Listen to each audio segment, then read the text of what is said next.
there is goodness and that there is evil in this world.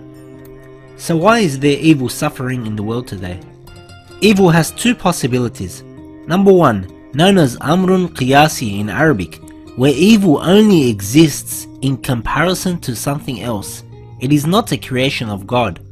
What do we mean? A snake's venom would be considered evil for some people. But when you put that venom for the snake, is it evil? Of course not. It is a self-defense mechanism. It is only evil when you compare it to human beings. Therefore, evil exists only when you compare things. Second possibility is known as Amrun Adami in Arabic. This means evil only exists because of lack of something else. For example, God says speak the truth.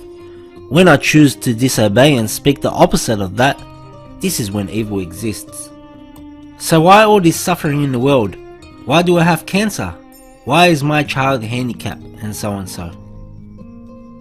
There are several reasons why suffering exists in this world. Suffering caused by cause and effect. Sometimes we might not see the good. For example, an earthquake or a volcano. How are they good? An earthquake is only evil when we compare it to the effect that it has. But the earthquake is actually good for the earth to release its pressure.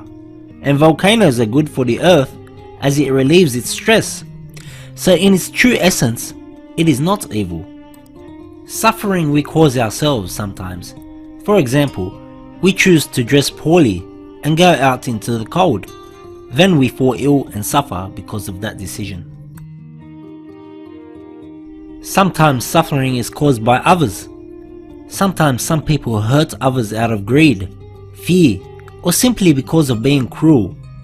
They may deny others their rights or even inflict harm on them.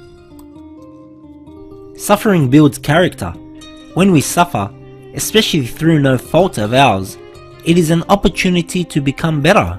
We always claim to love God and have faith in Him. Suffering is a chance for us to prove what we claim. Suffering brings us closer to God. When people enjoy a lot of ease and comfort, they forget God and become lazy and heedless. Suffering reminds a believer that this world is a place of trial. It makes them turn to God for help and brings them closer to God. God says in the Holy Quran, it is He who created everything in the best manner. To conclude, God did not create evil. Evil comes from us when we compare it to something else, or when it is the absence of something.